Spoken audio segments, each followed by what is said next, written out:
നല്ല പുറത്ത് നല്ല മഴയത്തതാ നമ്മുടെ ബിരിയാണി ചെമ്പ് അടുപ്പേ കയറിയിട്ടുണ്ടോ? അത് ഉണ്ടോ? നെയ്യൊക്കെ ഇതാ ഇട്ട് കൊടുത്തു.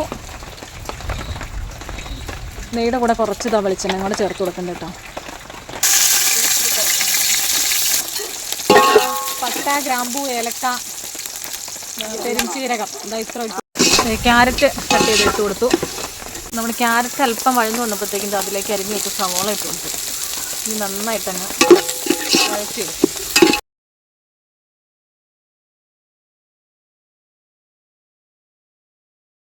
നമ്മുടെ അരി ഇട്ട് കൊടുത്തു കേട്ടോ. നമ്മുടെ കൈമ റൈസാണ് ഇട്ട് കൊടുത്തത്.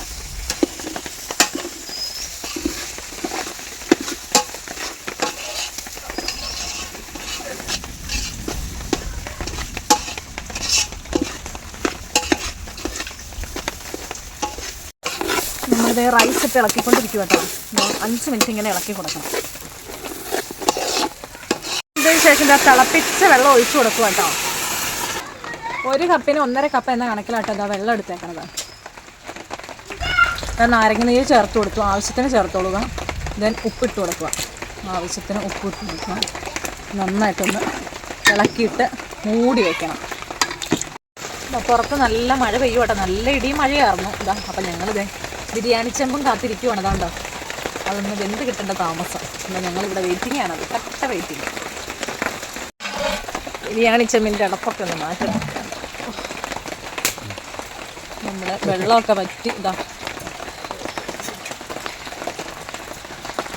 കുറച്ച് നെയ്യ് ഒഴിച്ചു കൊടുക്കണം.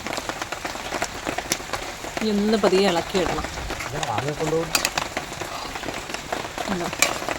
നമ്മുടെ ഇതൊക്കെ വെന്തിട്ടുണ്ട്. ഇനി ഒന്ന് ഇളക്കുകയും കൂടെ ചെയ്യുമ്പോൾ എല്ലാം സെറ്റായിക്കൊള്ളുവേ. അപ്പോൾ നമ്മൾ ഫ്ലെയിമൊക്കെ നന്നായിട്ട് നമ്മൾ വിറകടുപ്പിലാട്ടോ വെച്ചത്. അതുകൊണ്ട് തീയൊക്കെ നന്നായിട്ട് കുറച്ചു. നമ്മുടെ നെയ്ച്ചോറൊക്കെ നല്ല സെറ്റായിട്ടുണ്ട് കേട്ടോ. പാകത്തിന് വെന്ത് വെള്ളമൊക്കെ വറ്റി.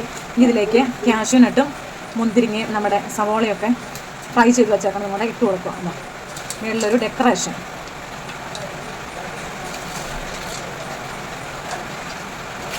അപ്പോൾ എല്ലാം ഡെക്കറേറ്റ് ചെയ്തു. ഇനി നമുക്കിത് 10 മിനിറ്റ് മൂടി വയ്ക്കാം. നമ്മൾ ഫുഡൊക്കെ കഴിക്കാൻ പോകാം. നല്ല മഴയാട്ടോ പുറത്ത്. അപ്പം നല്ല ആവി പറക്കണം നെയ്ച്ചോറും ബീഫുമാണ്.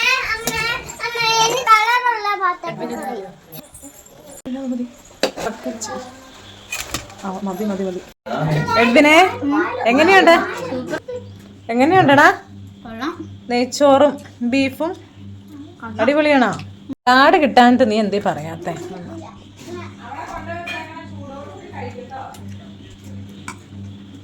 പൊന്നൊരു സലാഡ് ഒഴിക്കട്ടെ? അമ്മ ഒഴിക്കാം.